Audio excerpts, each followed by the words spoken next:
welcome to Let's Imagine, where we've brought together the 6 winners of this year's Long Island Imagine Awards, some of the most impactful, innovative, socially responsive, and well-run organizations out there to provide you access and insight. This is your session. This is your ability to ask questions. This is your ability to reach out and find out more on what makes these organizations so effective. So please ask your questions in the chat. I will try to get as many of those questions out to our panelists as possible. Again, this is your session. So here we go. So thanks, by the way, thanks everybody for joining us today. Thank you to our panelists. We are here today to learn, from all of you, and hopefully you can share some incredible insight, which I know you will, to everybody's here in attendance. Let me kind of go over who we have here. So we have the winner of the Flagstar Innovation Award, Robert, MS President and CEO of ACLD. Winner of the Sir Tilman Ballon Leadership and Excellence Award, Eileen from Book Fairies. I think everybody knows Eileen.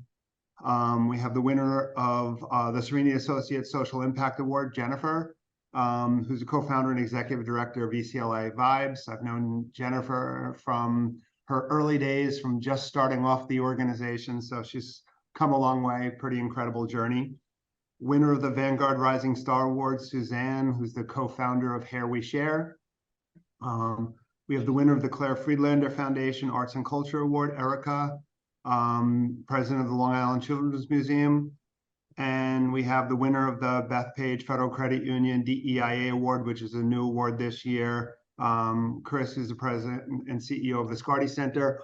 Also, Viscardi Center is our newest Long Island Imagine Awards Hall of Fame inductee, the 3rd inductee of the Imagine Awards, along with Island Harvest and CP of Nassau. So awesome job, Chris, awesome organization. So thank you. Thank you. So before we get started, if maybe each of you can do a quick 1-minute introduction. Suzanne, we'll start with you. Thank you, Ken. My name is Suzanne Camara. I'm the founder of Hair We Share.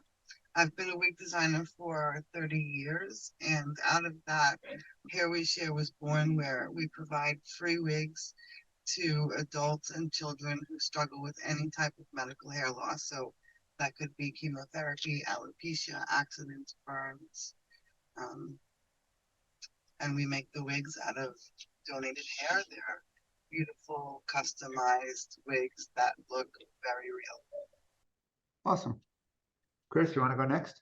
Thanks, Ken. Good morning, everyone. I'm Chris Rosa, and I'm the president and CEO of the Viscardi Center. And we're a nonprofit based in Albertson, Long Island, with a 70-year history of educating, employing, and empowering individuals with disabilities and their families across the life cycle. We're well known for our historic Henry Viscardi School, which serves kids who are medically fragile and have very significant disabilities. We have a range of programs that create career readiness and independent living for people with a range of different disabilities, including intellectual disabilities. And we have a burgeoning social enterprise focus on digital accessibility services, which focuses on making web assets and digital assets of nonprofits and for-profit sector entities accessible to people with disabilities, where most of us do so much of our work now, which is on the web. So anybody who doesn't know the program, anybody who's not using the program, we have worked with them. It's an incredible program, and everybody should be taking advantage of it. Thanks, Ken. Jennifer? Thanks, Ken. Good morning, everyone. My name is Jennifer Hernandez. I'm the co-founder of ECLI and the executive director of ECLI Vibes, now ECLI Vibes. So our mission at ECLI Vibes is to empower survivors of violence and abuse and really support them in effectively navigating their healing journey. And we do this by focusing on validating their experiences, building on their self-worth, and building resilience. We have 13 programs currently, one of them being our community food pantry.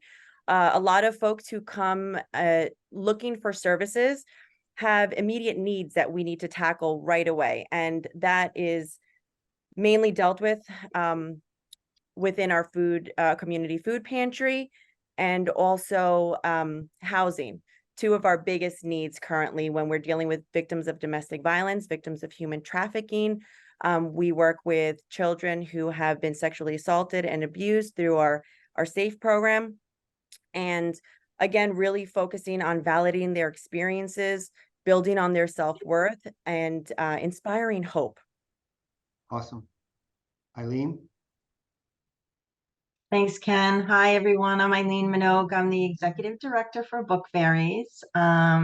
We are just in our 11th year of collecting and sourcing books from people who no longer need them and upcycling them to those that do. We just celebrated our 4 millionth book distributed, and it is our goal to ascend to 1 million books distributed a year within the next 5 years. So lots of good things happening at our book bank. So thank you for having me. Awesome. Erica? Hi, everyone. Thanks for having me, Ken. I'm Erica Floresca, the newish president of the Long Island Children's Museum. I started in June. We are a facility dedicated to, we say our mission, connecting our communities to wonder, imagination, and exploration. I got my 3 words. Many of you know us for the exhibits we have, the school groups, the birthday parties. We're especially proud of the community programs we have that really work with underserved or underrepresented communities. Westbury STEM program with the Westbury School District, doing interactive hands-on STEM learning for 1st, 2nd, 3rd graders, and now all special education students in the district. We have a Together to Kindergarten for immigrant families who are kids about to enter the U.S. education system, and we do summer programs that help them and their parents learn how to prepare for and be successful in the American school system. We also have an LICM for All program that's about making the museum accessible for families with children with disabilities, for military families, for low-income families, making sure the museum's accessible to all. This year, we are celebrating our 30th birthday in November, and we were particularly proud to have achieved accreditation in the last couple of years, which we are the only children's museum in New York State and only one of 16 in the whole country. So we're very proud of that. Awesome. And Robert? Good morning, everyone. My name is Robert Seattle. I'm the president and CEO of ACLD, Adults and Children with Learning and Developmental Disabilities. We are a leading nonprofit that's been in existence for over 65 years here on the island. Our main campus is in Bethpage. We are located in 100 locations in Nassau and Suffolk County, providing 3,000 services daily to individuals with developmental disabilities and people that are on the autism spectrum. One of the things that we are leading the way in our industry is in our employment services. We currently employ 60 individuals within our organization in various capacities. We have cleaning services that we do for the organization, as well as for outside entities. And we also have 2 small business initiatives, Candleworks, which we make candles, as well as Rewearable, which we collect used clothing and we recycle them throughout the counties. So we are very excited to be here, and we look forward to answering any questions that people have. Awesome. So as you can see, we have an incredible panel. So again, if anybody has any questions, please post them so we can get your questions answered. I'm going to start off with one though. What factors do you think are critical to both you and your organization's success? So Robert, we'll start with you on that. Well, I think from our perspective, it always starts with, number one, the culture that you set for your organization. You need to make sure that the leadership leads by example, is supportive, and really cultivates the workforce. Without the workforce, really, our organizations really do not have anything to go on to provide those services for those people. We have close to 1,300 staff within our organization, and I would like to think that we create a culture that people want to be here. They're not here just to pay their bills. They're here to really make a difference in someone's life. And that really stems and starts from the top down, but it's a team effort. There's not one person that's more important than anybody within the organization. We are all equal for the same goal, which is our mission to create productive lives for people. I think that's important. That's great. Suzanne, do you want to chime in on that? I would say our volunteer force is so important to us. They do a ton of work. We get thousands and thousands of pieces of mail, and all the hair needs to be sorted into colors and textures and links. It's a massive undertaking. And we have about 30 volunteers working at any given time, 5 days a week to get that done. Eileen, that sounds kind of similar to your organization. What are your thoughts? Yeah, that's some of my one of my top ones is volunteer engagement, because we wouldn't exist if we didn't have volunteers, including that in the special needs organizations such as ACLD. They help us to transport the books. So volunteerism and partnership is one of them, and also a clear mission and values. If we have to make sure that it aligns with what we're doing, and it's crucial to what we're doing, because if we have mission drift or any kind of issues with that, that's important to us, is to have clear mission and vision. Jennifer? For us, I would say it's really connecting with our community and empowering them to be the experts in their own lives. We really have to take the lead from what we're seeing our individuals coming in with, dealing with survivors of different kinds of traumas like sexual assault or human trafficking. We have to make sure that our programs are survivor-led and survivor-centered, and we're really taking the lead from what it is they've experienced, what it is they believe they need, and sort of combining our educational background, our professional background, and providing them with whatever it is that they might need. So really connecting with our community. Again, that's how our food pantry was born.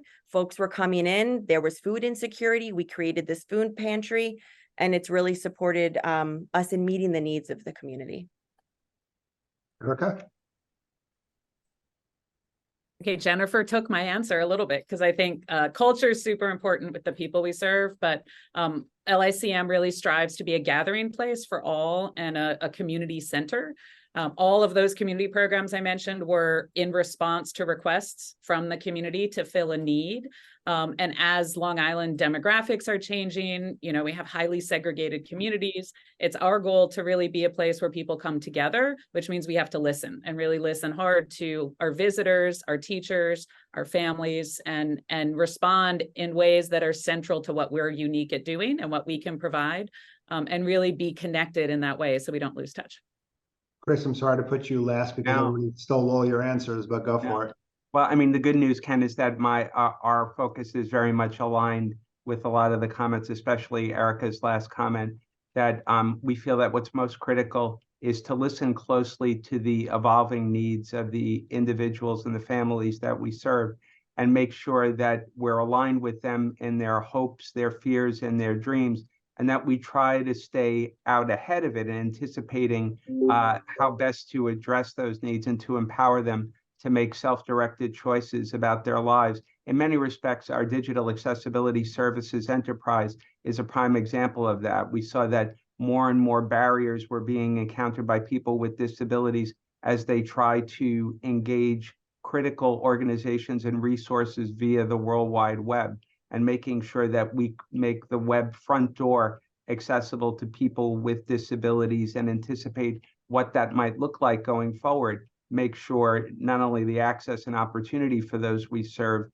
is available, but that we remain relevant to them in their lives going forward. One of the things I heard in pretty much every single one of the answers was connect. Whether it being connecting with staff, connecting with the community, connecting with volunteers, connecting with the world, connecting with employers, all of those things. And that connection kind of considers the whole need for, or potential need for, collaboration. Maybe we can talk a little bit about collaboration. Why is collaboration so important within the sector and without the sector, with other people outside of the sector? What are you guys doing from a collaboration perspective? And again, why is it so important? Chris, since I ended with you, I'll start with you. This way you feel like you have the ability to give that. One of the reasons, Ken, that I think collaboration is so critical is that it curbs our desire to try to be all things to all people. We're very proud of our subject matter expertise in the area of inclusion, but when it comes to the substantive areas where our families need to be included, we may not be the subject matter experts. So finding partners who are experts in those areas are critical. So for example, we've launched a disability entrepreneurship program to make sure that individuals with disabilities have an equal opportunity to grow their own small businesses. And That's we cool. have a deep 70-year history of making programs and opportunities inclusive, but admittedly, we don't know a ton about what it takes to be a successful entrepreneur. So we've looked to community partners, colleges and universities that have business schools and that have incubators, and we've partnered with them as subject matter experts in entrepreneurship, with us bolting on best practices and inclusion to make sure that we create those opportunity streams for budding entrepreneurs with disabilities. That sounds like an incredible program. Thanks, Ken. Eileen? Yeah, partnerships, collaborations, that's how we've survived and thrived, right? It helps us to maximize our impact and increase our reach. If we didn't have our volunteer transportation partners from our special needs partners, we would not have been able to move 880,000 books last year alone. It enables us to leverage specialized skills for partnerships that we've had with some companies like Amazon and Target. They've come in and given us some in-kind support as well as financial support in helping us with logistics and doing things that we wouldn't normally innately know what to do with, but that's their business. So collaborations with our nonprofit partners as well as for-profit partners and supporters has been integral into our success. Great. Robert? Collaboration is essential in our industry. You know, there's over 600 plus agencies that do the same thing that myself and Chris's agencies do. And I think everything that Chris said is essential in reference to there may be somebody else out there that may have a little bit more experience in doing an aspect that you want to get involved in. In addition to that, a lot of our organizations have the same issues. We run into the same problems. We belong to provider associations that represent the hundreds of agencies out there. So that's a really big collaborative effort that has been successful over the past couple of years in getting additional funding into the industry. Without that funding, without being able to pay your staff any more money that you can based on the revenue that you generate, you're not going to be able to survive. So that collaborative effort and working with government officials through the provider associations have been effective. But again, in your day-to-day services, there are other people out there that may have some different experiences. For example, we provide vocational services and employment services. Not every organization does that. If an organization is interested in doing something like that, they would reach out to an organization like us or the Viscardi Center to ask some questions, provide some answers for them, work collaboratively to help them set those type of things up. So they're essential in everything because the bottom line is it's about the mission that every agency has, and that's supporting people. Suzanne, from your perspective, what do you see in terms of collaboration within your organization and why it's so important to the sector? I think collaborating with others is what's built us so much. In the beginning, it was mostly for-profit hair salons that we were collaborating with to collect hair for us. Before COVID, we had senior groups that we got from networking agencies that came in and did all of our sorting and mail. And then after COVID, we started with the developmentally disabled groups. And through that, we've helped resume building as well as move our organization forward. So it's really been a win-win on both sides of that, of the collaboration with the agencies. This year, we're starting a new group for vision impaired. So I'm excited to get that going. They're going to be doing a lot of our database and our outreach programs. Great. And then as well, we just recently started collaborating with cancer centers to distribute wigs through, which has been a really big help because we can get them out a whole lot faster. And so we're sending out 100, 150 wigs at a time now, whereas before we collaborated with the cancer centers, we were sending, 2-3 wigs a day. Now we're sending hundreds in a week. I think one of the things that's important, and one of the things you're kind of hearing through this is you really just have to keep your eyes and ears open in terms of who else is out there in the marketplace. I mean, one of the things that we try to do through the Imagine Awards is to try to introduce everybody to other organizations, because there's so many ways that people can work together if you just think about it. Erica, do you want to talk a little about collaboration? Sure. I think in addition to, I mean, the essentialness of it for us is there too, and combining to secure resources. But one of the things we really work in collaboration is around our cultural festivals. Each year we try to represent a different community's culture through performances, through food, through experiences that are relevant to that culture. And where often it's not our own, we want to always partner with a leader in that community who can introduce us to people from that community who will come and share what their talents are, what their culture is, so that we're both celebrating the culture and welcoming new people into the museum, and also exposing that culture and that experience to our general population visitors. So last year we did a Lunar New Year and had, I think, 25 different community organizations come and participate over 2 days. This year we're going to do a Holy Festival in March. Jennifer? Yeah, so collaboration is everything for us. We actually, ECLI stands for the Empowerment Collaborative of Long Island. And when we co-founded the organization back in 2015, we were very intentional in using the word collaboration in our name, because we knew that it was essential to getting what we were seeing in the community, their needs met. We knew we had to collaborate with folks. We knew, well, let's go back to the very beginning. In 2015, co-founding the organization, we literally had to cobble things together just to stay afloat. So we had to collaborate with the court system, with Suffolk County PD. We had to collaborate with various food pantries, with shelters, and really hone in on building those relationships with all these different partnerships so that we could get the needs met of our community. And now, as ECLI Vibes, I can tell you that this collaboration has provided so many opportunities for funding, more community engagement. Also, as I believe Robert had mentioned, there are so many other organizations that provide similar services in terms of, victim services here on Long Island.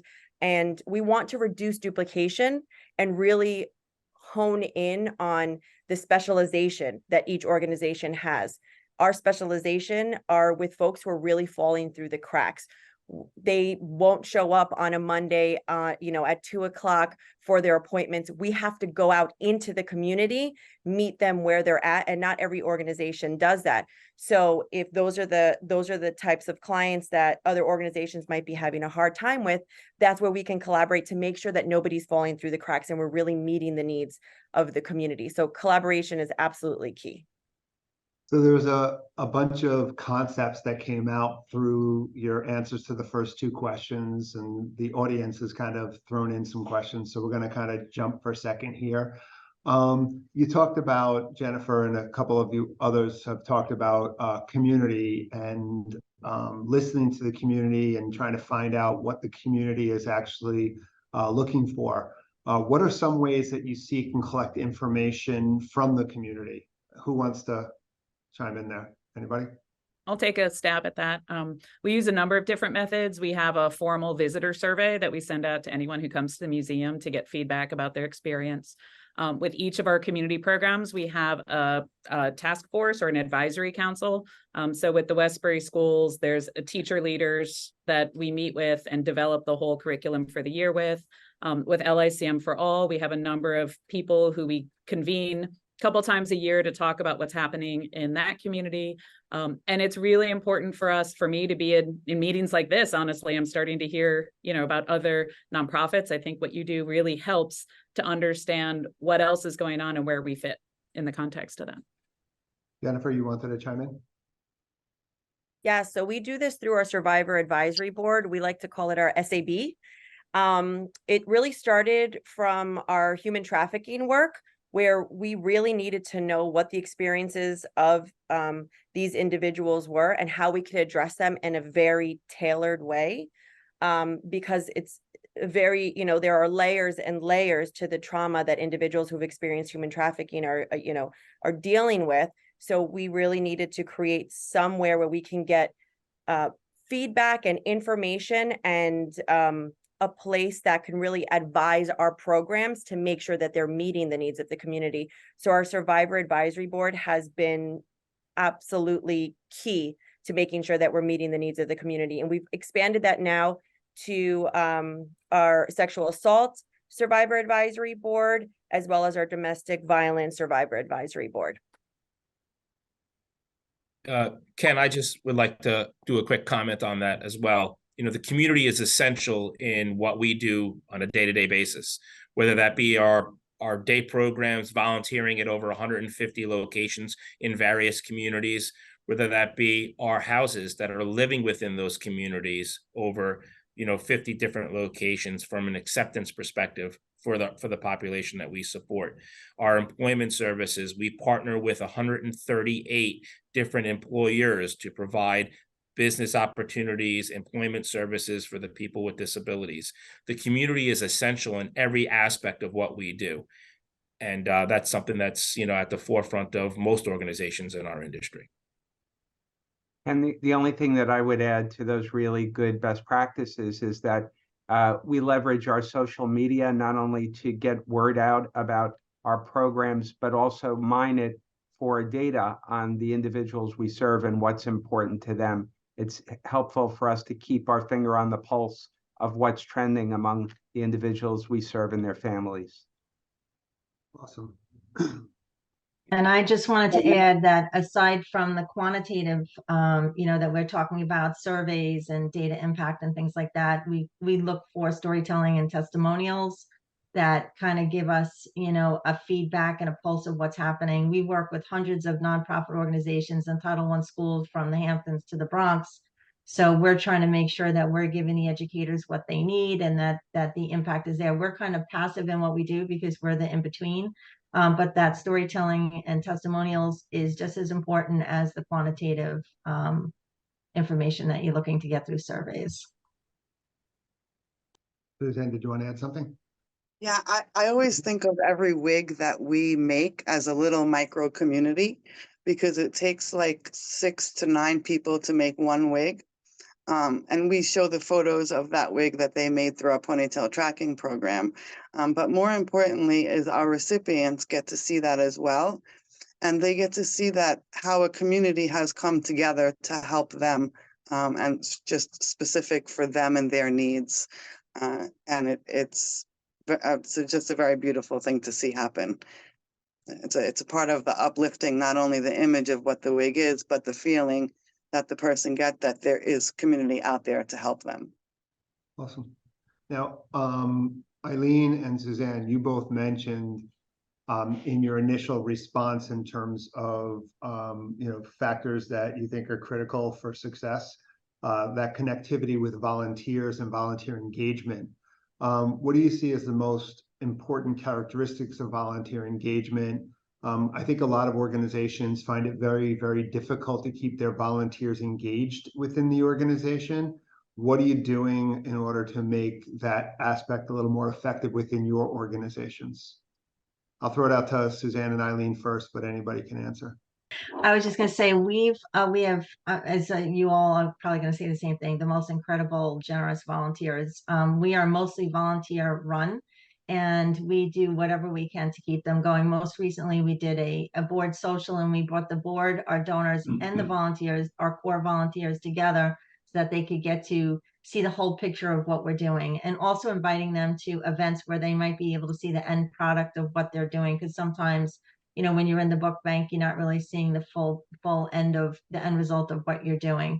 And just simple things. We try to keep them engaged and we have volunteer leaders who have created, for us, it was a book club. For us, it was a lunch meeting. So every month they go out and they're able to get to know their employee, their coworkers, if you want to call it, on a more personal level. So it's just really making it, for me, it's making a family. They are our family and it's whatever we can do to make them feel appreciated, valued, and part of our mission.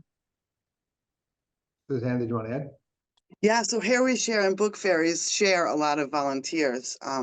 We have a lot of volunteers that will come to Here We Share one day and go to Book Fairies the next day. I would imagine our experiences are very similar. We keep a ponytail count where we reward them on milestones of counting. We invite them to our annual gala to reward them for that. So it's a lot of rewarding and partying. Last week we had a little ice cream social for them. Yeah, it's a lot of partying, I guess. I love that you mentioned partying, because I feel like that's such an important piece of engaging with volunteers, is really enjoying each other when you're all together. We do a volunteer night once a month, and we'll order pizza and we'll have different rooms set up. So for our sexual assault program, we have like folks packing condoms up, so they'll call it the condom room. We'll have the pizza set up. It's the pizza room. We have all these different areas, and it makes it fun and engaging, and people are really enjoying themselves. Obviously, if we have children coming in, we have this is why we have different rooms set up, but it's a really fun time to be together and have that sense of community. At ECLI, when we first co-founded ECLI, we were volunteer based. So we had to really engage with our volunteers and really bring everybody together to enjoy themselves and do the hard work that is, it's not easy to do what we do. You're working with victims of severe trauma. So it's having a little lighthearted moment doesn't hurt. Ken, our focus from our adult day program services and employment services is really volunteering in various communities like the Book Fairies and Here We Share. But what's also nice is that we have a lot of volunteers that come into the organization. For example, Home Depot may go to one of our homes and volunteer their day and do a lot of cleanup in their backyard or build a deck and things like that. We partner with NBC Universal that comes and volunteers with 55 people on an annual basis on our Bethpage campus to plant and do a lot of things on the campus. And what's great about that is that we have a day program on our campus, and our individuals get to interact with the volunteers as an integrated kind of volunteer day. So it works both ways, and it's just really a great collaboration, because it also brings awareness to the community and awareness to people that spreads out a lot of different areas for the organization. Anybody else before we move on to the next question? The only thing that I would add is we find the ethic of volunteerism that's been so richly described today is really important to the people that we serve. Very often they're the beneficiaries of service and goodwill. But we also try to work with Viscardi families to empower them to give back and to make an impact on their community. And it's an important dimension of developing full and equal citizens who are civically engaged. Sorry to do this to you guys. We're going to go a little off script again. I'm good at that. You guys are giving so much great feedback that it's just prompting so many new questions and so many different directions. Something came up, I forget who said what, but we're starting to see, and this I guess goes back to volunteerism also, because it has to do with boards, and boards are, just that, they're, some of the key volunteers of your organization. We're starting to see, at least with some of my clients, a shift in the makeup of boards, where we're moving from boards that are primarily involved in funding, and the major focus in the past of boards was funding. And now we're seeing more community-based or service-based, maybe people that you serve within your organization sitting on boards because they can offer different insights. You're seeing a greater diversity that's occurring within boards of directors. Would any of you like to kind of speak on that in terms of what you're seeing in terms of the shift in what your boards look like today versus what they look like 10 years ago, and whether that's a kind of a needed shift, a planned shift, or organic shift, or what? Anybody? Go ahead, Erica. Yeah, I think what you're talking about is sort of a movement in the field, which is, and our commitment is to better represent at the board level, the audiences and communities we serve. So LICM's has this as a real strategy. We created a task force 3 years ago and have brought on 5 new board members in that time. And many of them are connected to the museum, but come representing a different point of view, a different expertise, and something that really connects to the communities we're trying to serve. It's just a start. And I think it's an important movement so that at the board level, you're having information in the discussion from the communities served, both through our advisory forces or the advisory councils that come in sort of through the staff, but also at the board level. Jennifer, you look like you wanted to add to that. Yeah, I'd love to add to that. Similar to what Erica had just said, most of our board members are comprised of people that we've met in the field. So either in the courts, one of our attorneys on our board, a mental health counselor that we met in the community. So our and actually 2 other social workers. Really because we needed to meet the needs of the community. We wanted it to be, we were very intentional of having our board members really understand what was happening in the community. And they're able to give us their specialized perspective on different situations, specifically when it comes to court cases that we have that are very difficult. We have one of our attorneys on our board really deeply supports our legal team here. And the same thing goes for the folks who are social workers and mental health counselors. So it's really important that the board is somewhat mirroring what you're seeing in the community so you can effectively meet their needs, as Erica had just said. Go ahead, Robert. One of the things that we're experiencing from an organization that's been involved for over 65 years is when the organization was started, predominantly the board members were family members. And now we're seeing a significant transition with the parents that are getting older that are not able to continue to be on the board. From that perspective, in addition to that, we're looking to create some more diversity within the board of our organization. Like you mentioned, Ken, we have individuals that we support that sit on various committees as well as the board. People that we employ with disabilities sit on our board. And then you look at the diverse population that's out there, moving from just a solely family-based type board to people that are in the community, like lawyers and entrepreneurs, to really help get the board well-rounded. So when there are new initiatives for the organization to go in the future, outside of the traditional things that you usually do, you have some expertise that you can lean on. Cool. Anybody else before we move on?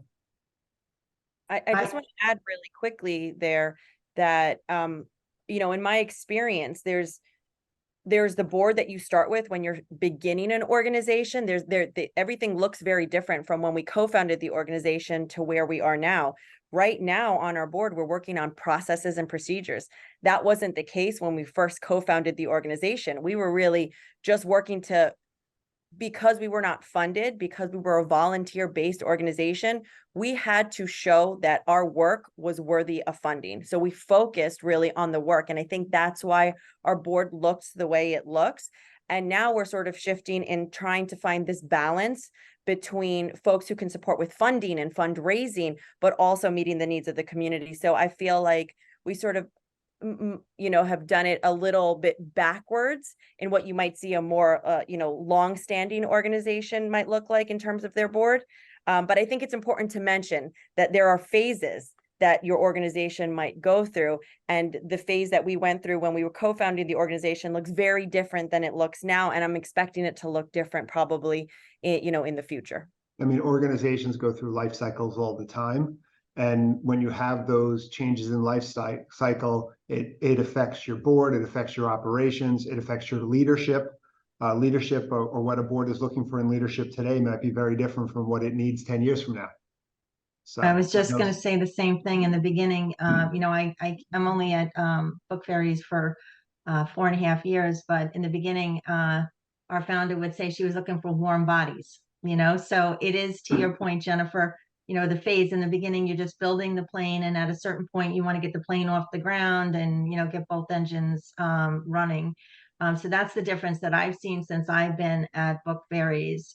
We've had some we've had some turnover, and we're trying to, find the right fit. A cultural fit is extremely important, I think, to make sure that, both culturally for the organization, for the board itself, but also to make sure that it represents the community that you're serving. And we recently have started to do a business leadership council, which is almost like a feeder program for people who want to get involved in our organization, but don't want to commit to either a give get or being at board meetings every other month. Just finding ways to be creative to get people engaged in wrapping their arms around our mission and trying to have that tap into their Rolodex. I'm aging myself by saying Rolodex, but tap into their Rolodex and or whatever skills they might be able to give to our mission and help us take us to that next level. Because for us, we're at a very pivotal moment and we are going to that next level. So to Jennifer's point, we're looking for people that can help us to get there. And we're grateful for every phase and every person that's had their part in what we've done. But yeah, I mean, we're at that point. So I agree with you, Jennifer.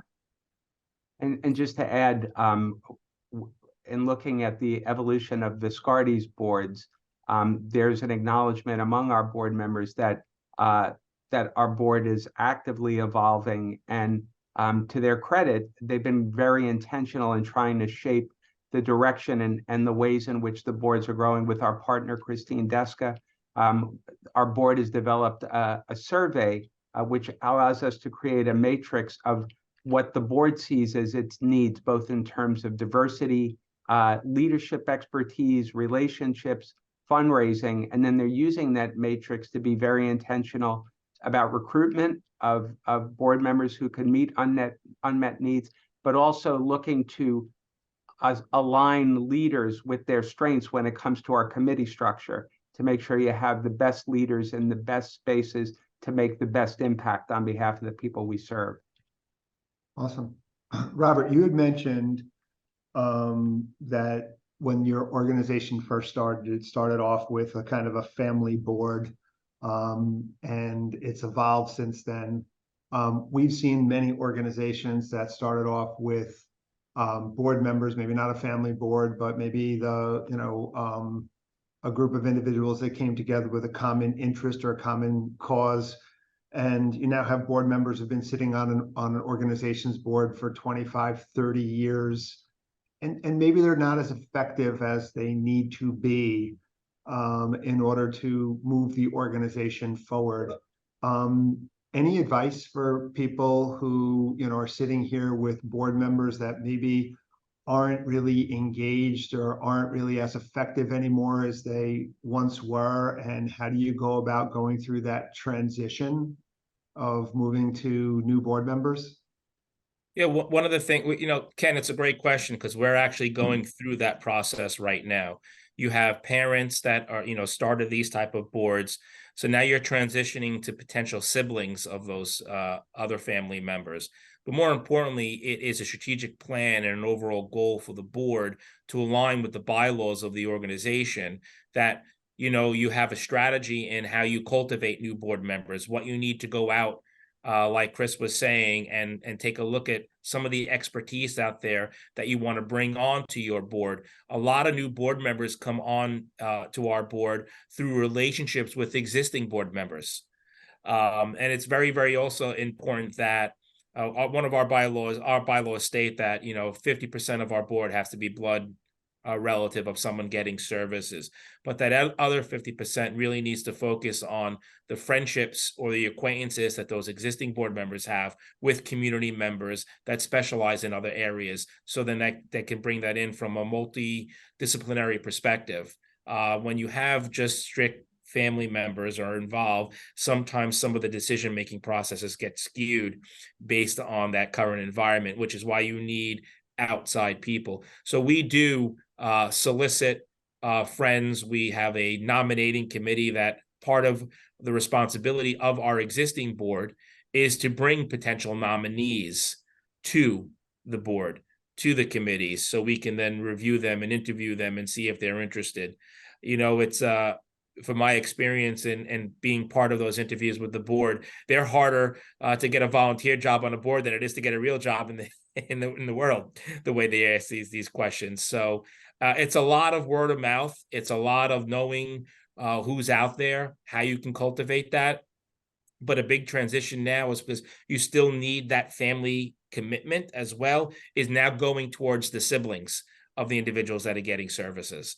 And that is the next generation of people. And, you know, that also brings its own challenges based on, you know, how the parents are and how those siblings are. So it's a combination of of all the things. It could be people that you introduce me to, Ken, and I say, hey, you know what? We have a board seat. You're interested in volunteering your time with us. So it's a lot of just things like that.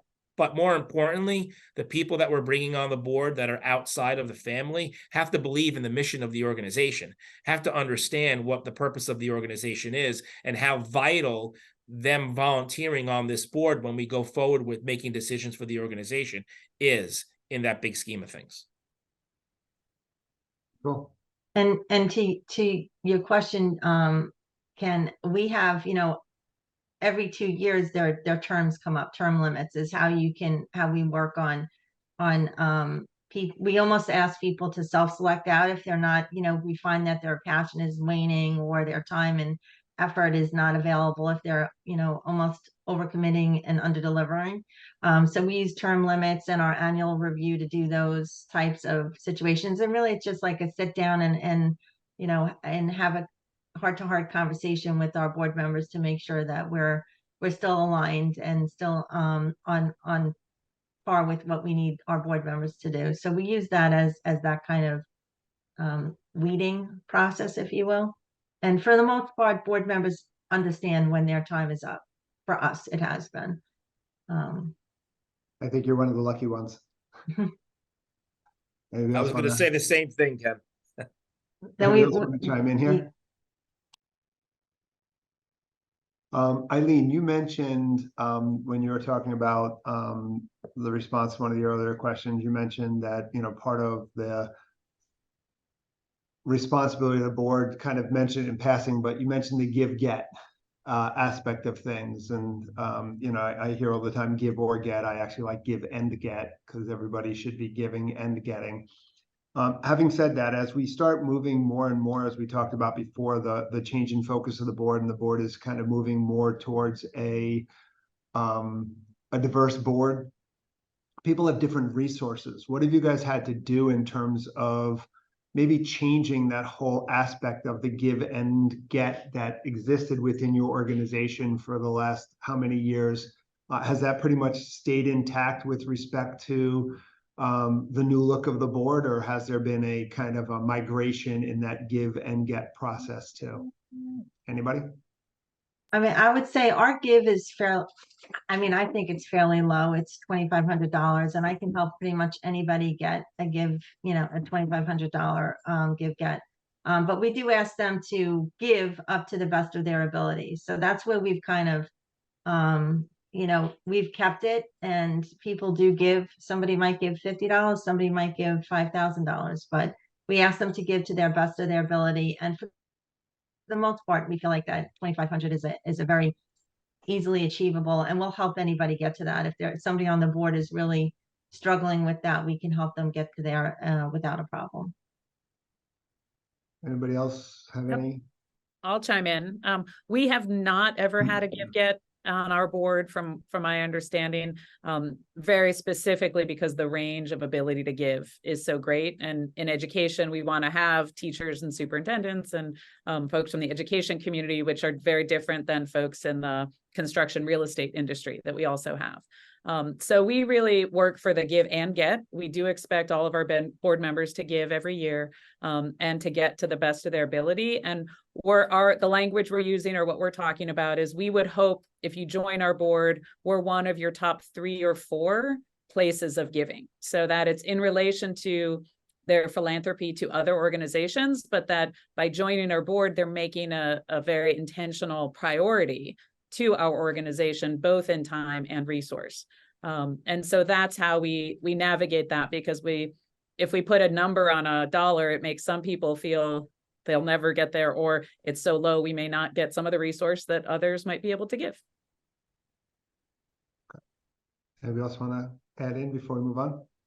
We also don't have a dollar amount give, but we just do ask all of our board members to help with the annual gala and each taking a table and bringing in guests who will be potential future donors.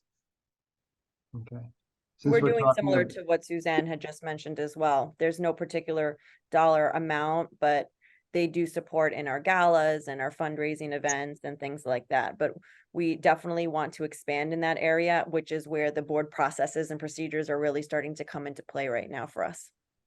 And one of the things that, kind of switching gears again, one of the things that we're seeing out there in the marketplace and the statistics are out there, donations are down. The economy's tough. We all know that. Donations are down. It used to be at the in the year 2000, there were about 70% of all individuals gave to nonprofit organizations. That's now down to about 50%.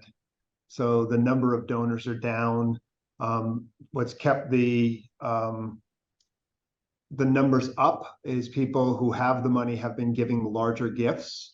But even now we're starting to see a decline in that this year over the prior year. Inflation adjusted, I think we're down somewhere between 8 and 10% this year. So it's a pretty big drop. Having said that, what are you guys doing in terms of staying in touch with your donors and encouraging them to continue to give, especially since, again, the statistics for repeat donors is pretty low within the nonprofit sector. People give once and then they don't necessarily give a second time. So what are you doing to stay in touch with your donors and keeping them connected to your organization? Who wants to kind of take that one? I can Start with Chris. Rob. Okay, so thank you.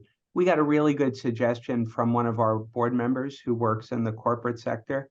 And he mentioned how a simple video recorded, a thank you video from one of the families we served that he could share with thousands of his employees made such an impact on the feeling of goodwill and empowerment that they were able to give others. And so something as simple as using an iPhone and having somebody that you serve record a video message that can then be shared to your donors, your volunteers, is a small effort that makes a really big impact in a very deeply personal way.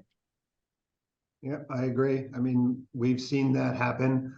I've gotten phone calls from parents when I've donated to organizations.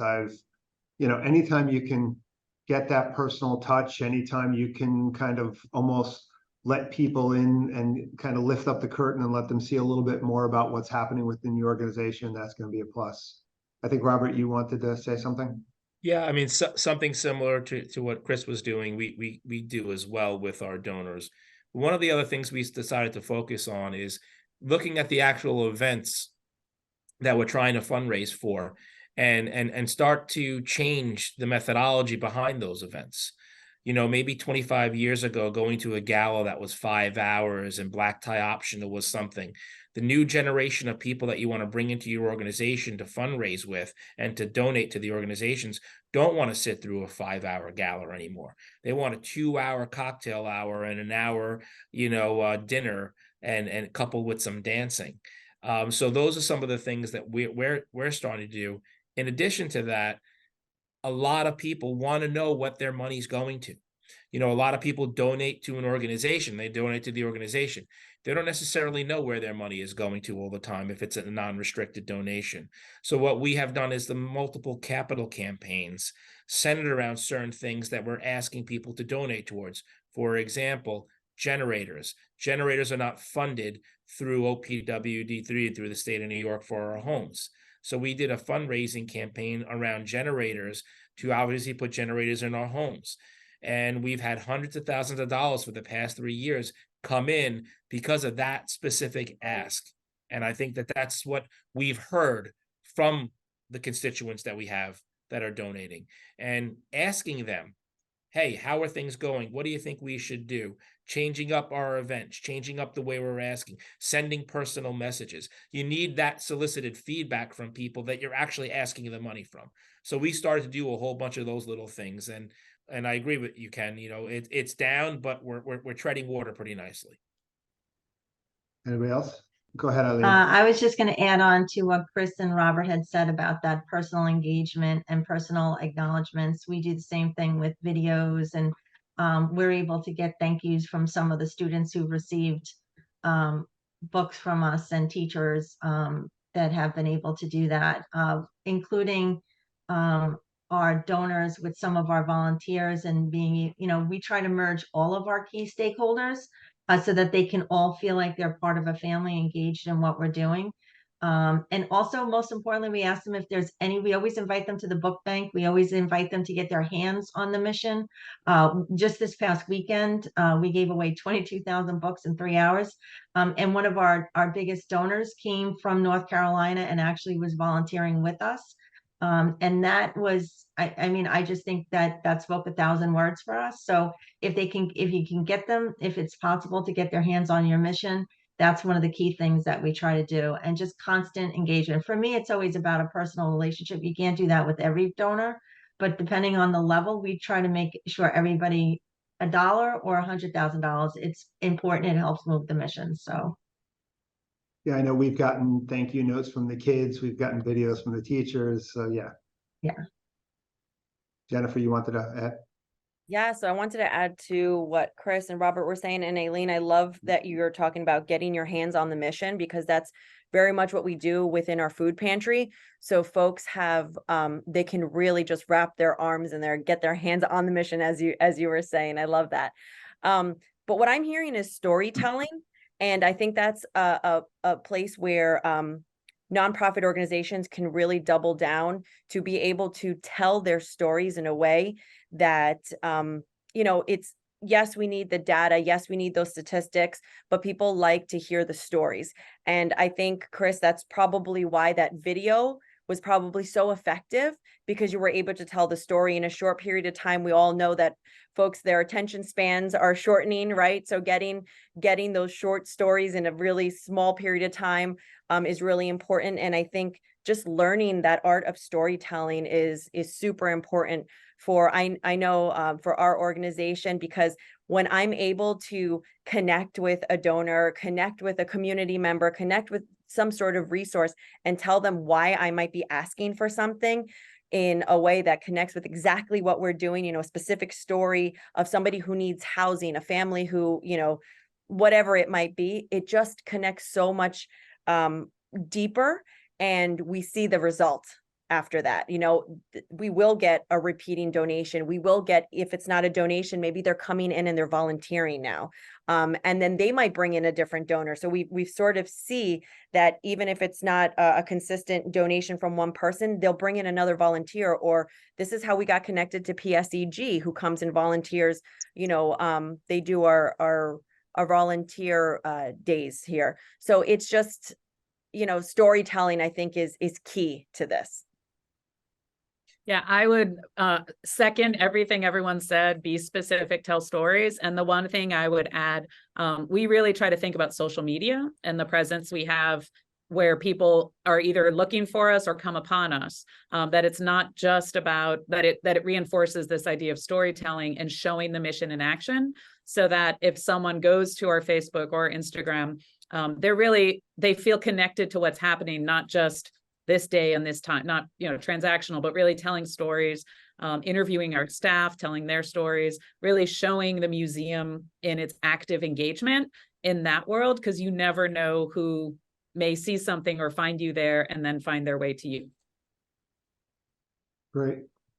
Staying with the fundraising for half a second. One of the statistics that I've read is that if you could actually understand and target your ask to donors, the level of gift and the frequency of gift increases. What are you guys doing in terms of maintaining CMR systems and stuff like that allow for you to actually track why people are giving, how people are giving? Are you starting to use any sort of AI in terms of really understanding patterns of gifts or anything, or is that not really happening yet? Anyone? Just I will curious. I will say that I have been looking into some systems. I haven't started using them, but I will say that there are some pretty cool systems out there that can actually give you predictability for giving. So it could help reduce expenses and work. I'm just going to use an annual appeal, for instance. From what I've understand, I mean, I'll give them a shout out. It's called Boodle AI. I was looking into that, and I've had some other organizations that I trust who use it, and they've said that they've been able to take their annual appeal and go from 10,000 down to the 2,500 that they've identified that they think are likely to give. So you're reducing your cost and your efforts, and you're increasing the predictability of them being able to give.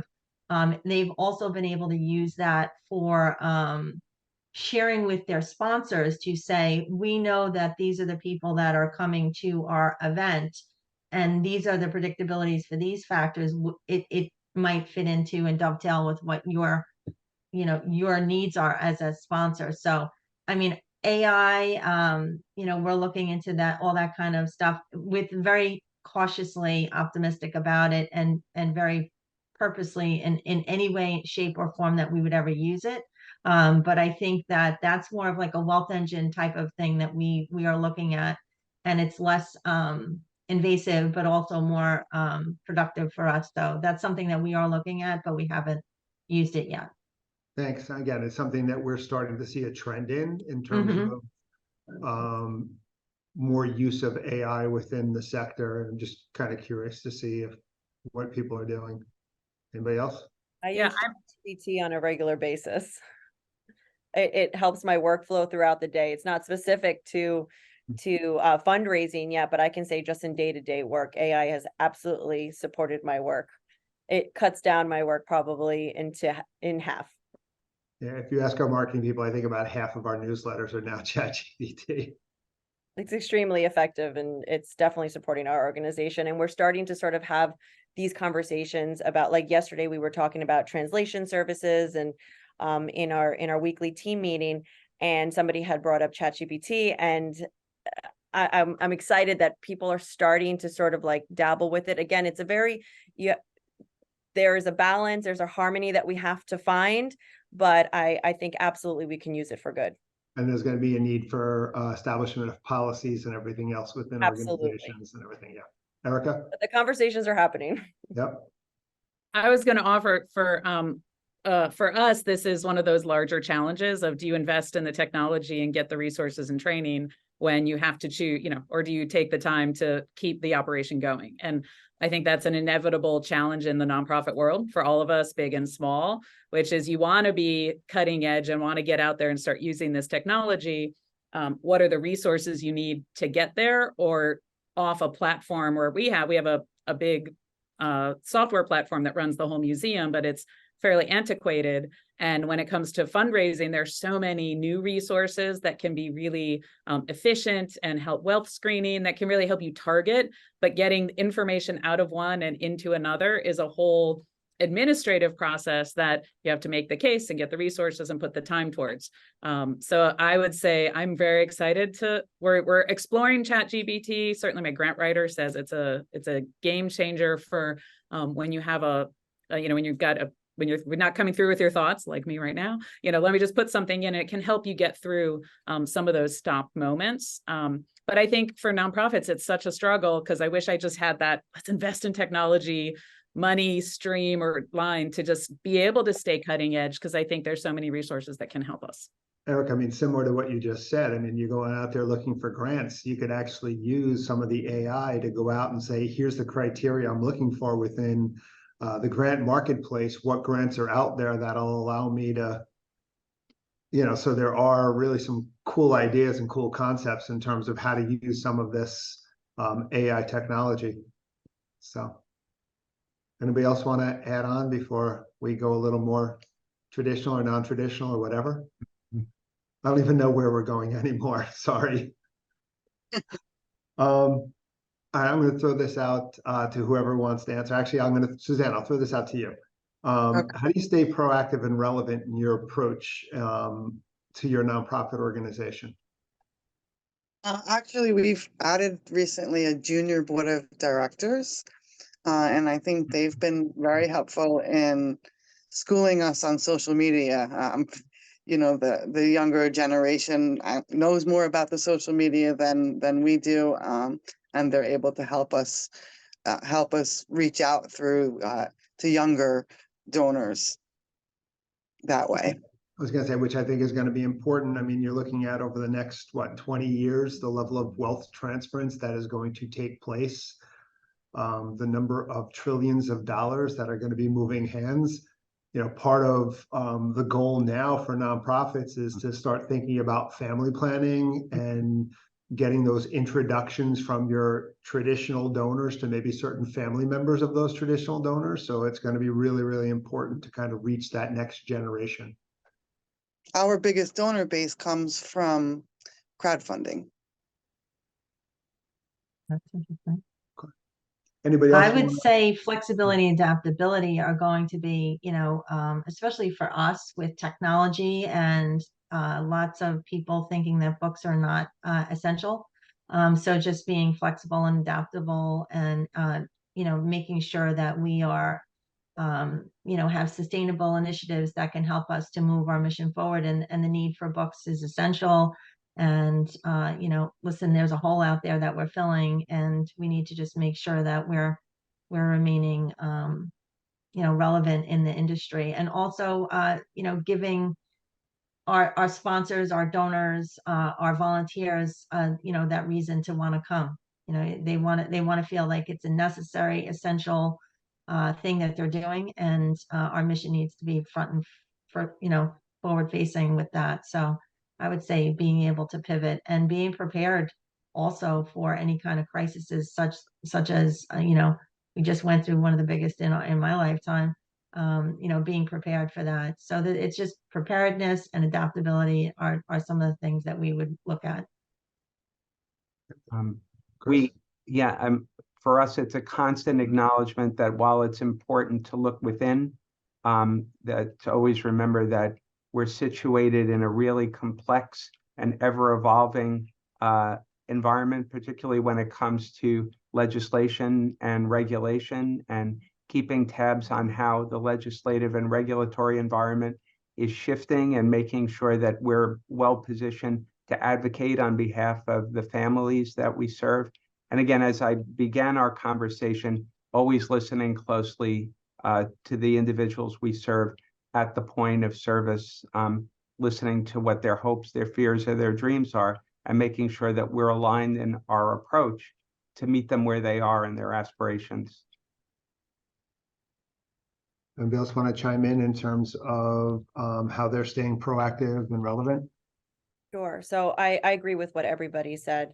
And for us, I would say that we are really focusing on media is where I believe we can really, not only we're starting with social media, we have our posts and things like that we're working on, but I think there just has to be more time, more money, more energy invested in media, in social media, because that's really where people are getting all of their information from, especially our younger generations. Their information comes from social media. So really staying relevant on all the different platforms, trying to stay ahead of what platforms are going to be in soon, giving them a try. Maybe they fail, maybe they don't, but understanding what works on each platform, I think, is going to be super important. So it's a direction that we're going in. We're like very just the tip of the iceberg there. But I believe media is really the direction that we should be going into for that. Jennifer, are you using staff for that? Are you trying to utilize volunteers more for that? So we started off with volunteers, but that can be very complicated too in how sort of in how much effort we want to put into this, in this direction. And because we're mainly grant funded, it's hard to get that position, to fit it into the budget. So what we recently did is we actually just hired a communications director, and utilizing her expertise, coming from a larger firm in New York City and understanding sort of, media much more deeply than we do right now here. That's where I'm expecting we can build the team and sort of fit it into the different grant program, the grant funding that we have. But also, I believe that simultaneously that's going to increase our fundraising, increase our donations, which will then allow us to be able to build that team. Because a lot of what we have to do to prevent what we're seeing in the work that we do is getting information and education out there to the younger folks. And that is going to be through social media platforms. Yes, the schools are important. Yes, the communities, the churches, they're extremely important. But really, where are our kids spending most of their time? It's on social media and all these different platforms. So that's really the direction that we want to go in. Funding it's going to be difficult, but I believe that it's going to be worth it. Ken, a big thing is also simply listening to people, listening to your staff, soliciting the ideas, getting the feedback from the family members, getting the feedback from the people you're providing services for. And a big initiative that we have here at ACLD is that getting out there into the field, not sitting in the office behind the desk every day. You need to understand the pulse of the organization. And the only way you can do that is by going and visiting the people, visiting the staff, sitting down, talking to them, going to family meetings, taking the time out to hear their ideas and then implement their ideas and get the buy-in that way. And that's what works best for the younger people. It's very easy to tell people how to do things and when to do things, but explaining that why piece, whether that be positive or negative, is essential when you have 1,300 staff over 100 locations. I mean, I think one of the benefits you have is the younger generation tends to be more socially minded anyway. So there's a plus associated with that aspect of it. So they want to be part of organizations. You just have to give them the opportunity to participate. And I think, all the ideas that you guys are talking about are great. Ensuring people have a voice is more important now than it's ever been in our society. Right. And Yep. for us, we're getting kids they're doing book drives for us in their schools. They're doing book drives for us with their community organizations, so we can take them through life and knowing of the book fairies and making sure they know that we are relevant and that we need to be around, and just trying to bring them to that next level is another way that we're getting them involved. Okay. Obviously, impact is important. Impact is kind of the new buzzword currency. I don't know new, but for the last 5 or 10 years in the nonprofit sector. What are you guys doing in terms of how do you measure impact? How do you push that information out into the marketplace so people really understand from an organizational perspective the impact that you're having? Erica, you want to take that first? Sure. It's a top of mind conversation. In the museum field, we actually just had a study come out about how to measure social impact for museums that we're looking at adopting here. And it's really about understanding in a museum setting, the visitor's experience of, do you feel connected? Do you feel a sense of belonging when you come into our space? And asks a series of questions really about the visitor's experience in sort of social terms, not necessarily, we have all the numbers and the stats, but really getting to questions that talk about what is the shift in your feeling when you come here? What is the shift in your knowledge for our specific education-based programs, but really talking about creating a sense of community, a sense of safety, a sense of, exploration, wonder, and imagination. Those are very hard to talk about, but we're really working at how do we ask those questions so we can share that. Because in the informal, conversations, people say things, they're like, oh, they're activated, their mind, they're exploring something, they created something new, and then, they created a wall and blocks and then knocked it down. There's all kinds of learning and social experiences, but it's something we're really actively working on. How do we articulate that? Because we're really good at talking about numbers, reach, over 300,000 people we had. 200,000 people for general admission and another 100,000 through our community programs. But what is the impact that those individuals experience by coming here and having the joy or the spark of an idea or just a joyful time with their family. Sometimes that's enough of an impact that we're a place where you can come and feel good being together away from the stresses of daily life. So we're really working on it, but those are the things we're looking to tell more stories about, because that's the real impact, human impact of what people get when they come, when, you know, that's what our mission's about. Before somebody else chimes in a second, just really quick, what do you do with that information once you get it? How do you take that information and utilize that information within your organization?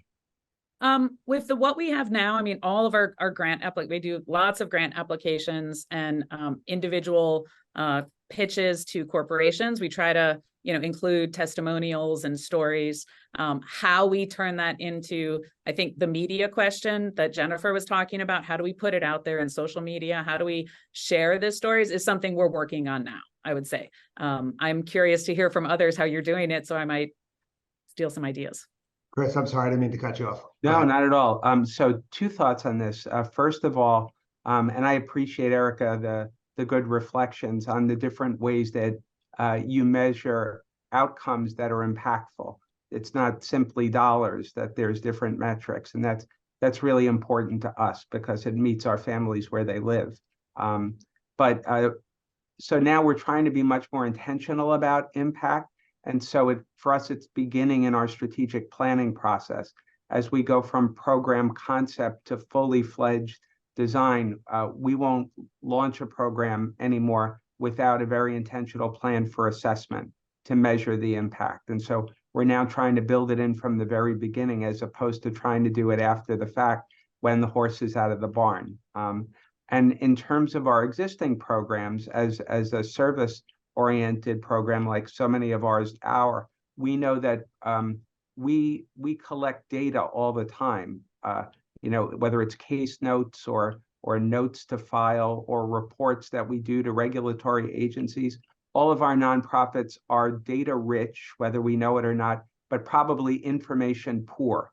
And so it's finding ways to leverage the data that we routinely collect and translate that into actionable information that helps us to tell a compelling story about the impact of our mission, but also helps us to make data-driven decisions to assess the efficacy of our programs, and in a resource-limited environment, to invest our resources and efforts in the areas that are demonstrating the greatest impact.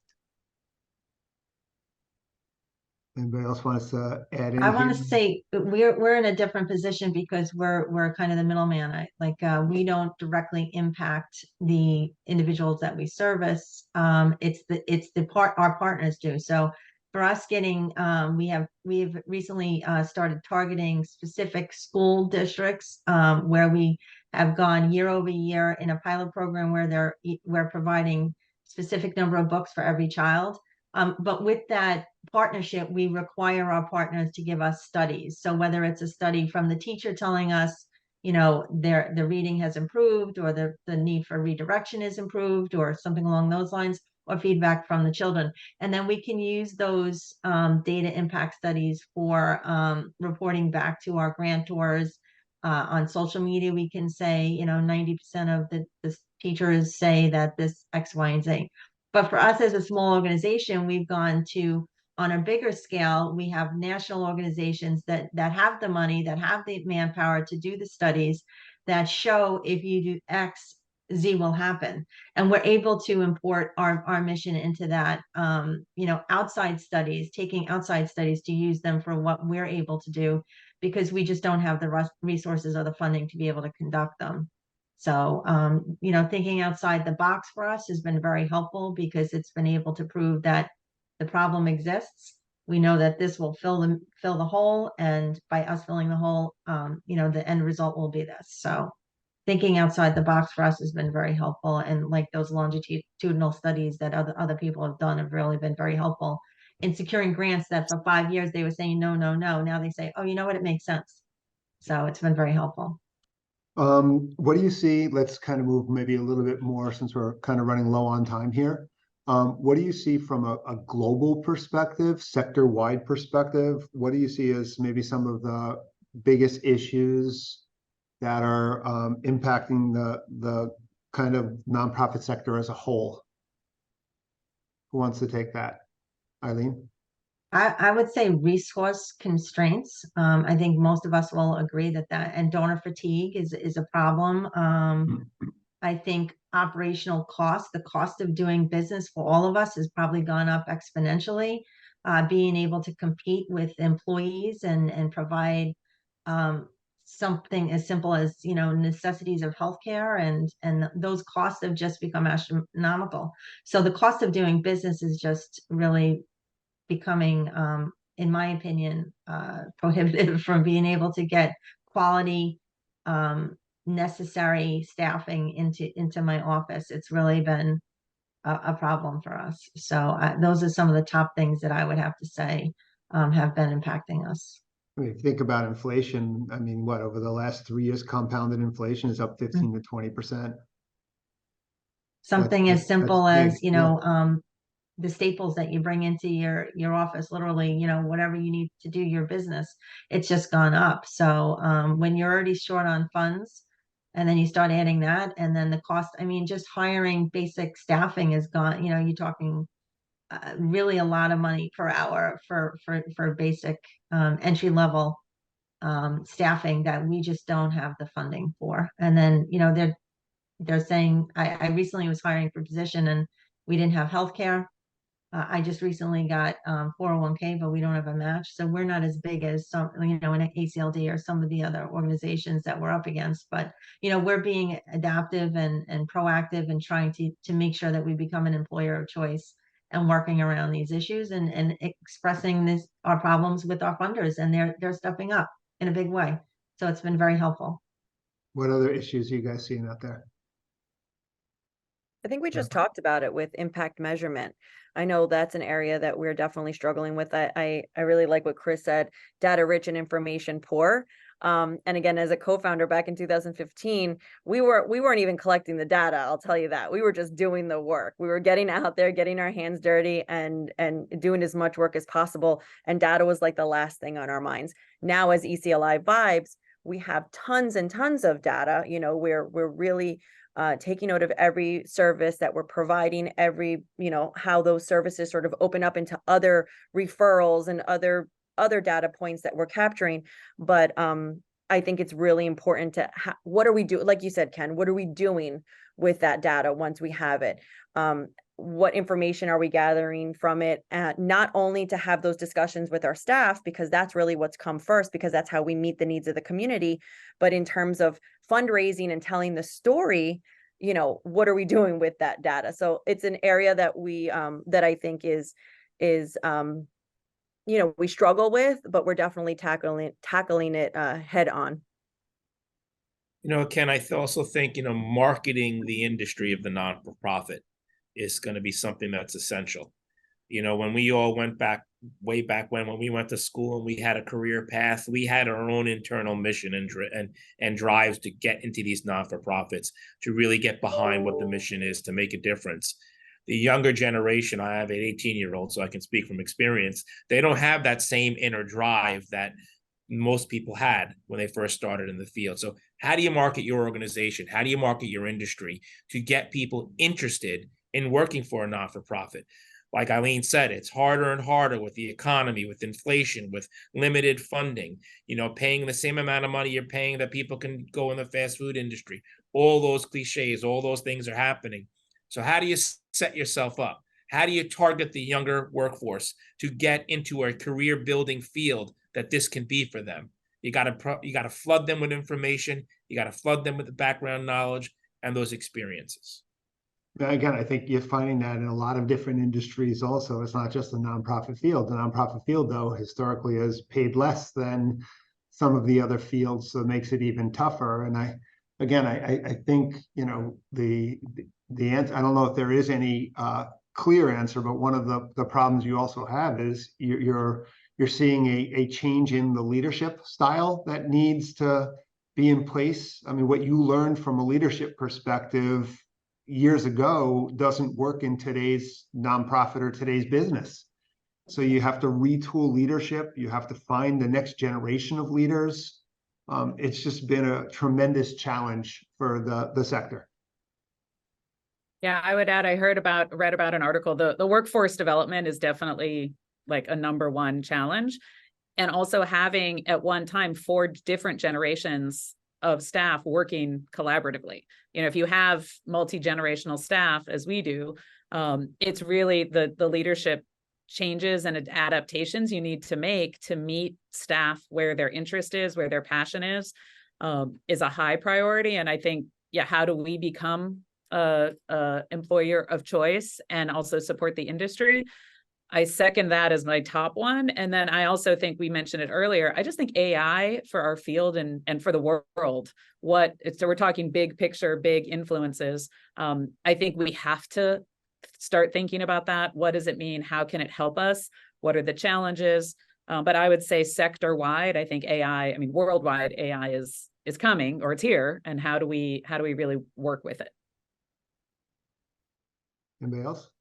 Yeah, and this is an ongoing challenge, but I think we all feel it acutely in times where there's economic constriction, but program sustainability is a real issue. And whenever we're fundraising, it's all around investment that directly impacts the individuals we serve. But of course, it requires investment to have the infrastructure to sustain a program year over year. And so looking at the appetite for public-private partnerships where nonprofits can do what they do best and be nimble, and at the same time leverage partnerships with public entities, which are more static and clunky, but more durable. And so to the extent that we can partner and rely on that intrinsic stability and then do what we do best to make an impact and remain nimble to meet families where they are in their needs, is an ongoing challenge, but an opportunity.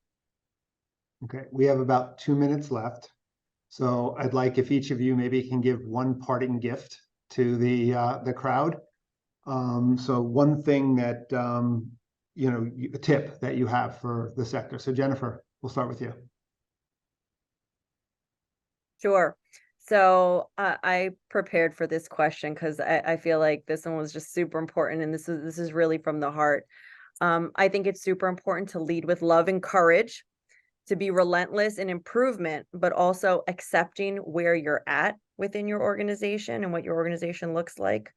And know that no matter what, the inevitable obstacles that life present, because they will absolutely keep coming at you, continue to rise up to your feet over and over and over again. And remember to mold the adversity that you face into the armor and use it for good. Awesome.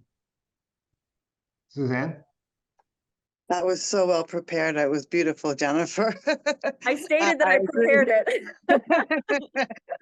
I, however, am very unprepared for that. But I really feel like just believing in your mission and living that every day, constantly finding people and surrounding yourself with people who also will believe in your mission and help drive it forward. It is really that was the heart of, I think, growing Here We Share, is getting other people to also believe in what I'm doing and getting other people involved. Chris?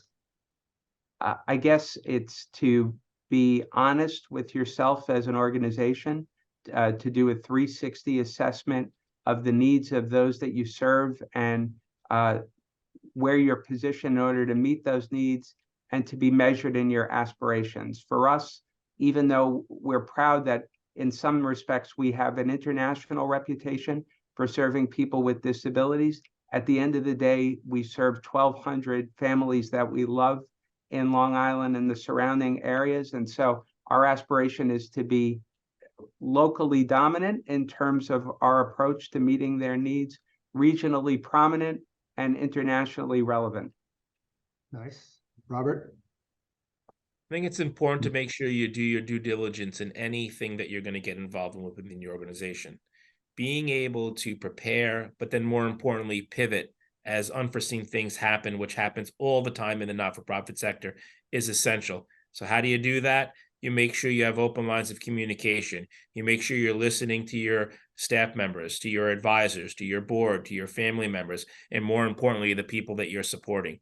And being able to then come up with game plans to better meet the needs of the mission are always going to be essential. So being able to pivot and plan strategically on if plan A doesn't work, you got plan B and plan C is very important. You never know what happens. We just went through a horrible thing, as Eileen said earlier. And if you weren't able to pivot, you were not going to be successful in getting past that pandemic. Erica? Listen, as Robert was just saying, staying true to your mission. And I'm about to go in and do a culture conversation with my staff. And a quote that I'm really focused on right now is, your attention goes where your energy flows and results will show. So if you stay attentive to the mission and who we're serving, we know that will help guide us and help the workflow. Eileen?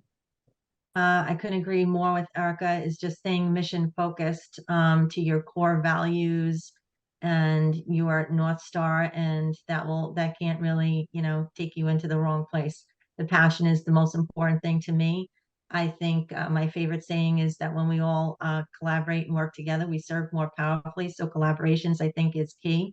And last and most importantly, self-care, making sure that you take care of yourself.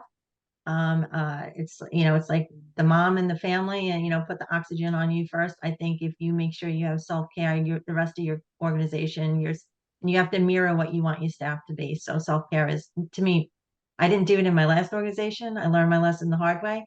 It's what I focus on and tell everybody these days now, self-care. So first of all, I want to thank everybody. This was awesome.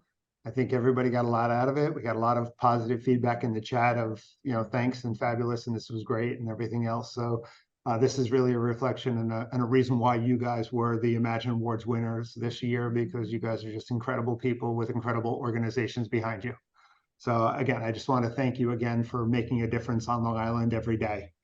We'd like to also share that officially, as of today, the 12th annual Long Island Imagine Awards applications are open. Go to www.imagineawardsli.com, or if you need some help, you can reach out to Kelly, K.A. Cerini at CeriniCPA.com. I just want to thank everyone for being part of the panel, and thank everyone for participating. This was awesome, and let's keep imagining together. Thanks, everyone. Thank you, Ken. Thank you, Ken. Thanks, everyone. Bye. Thanks. Thanks, everyone.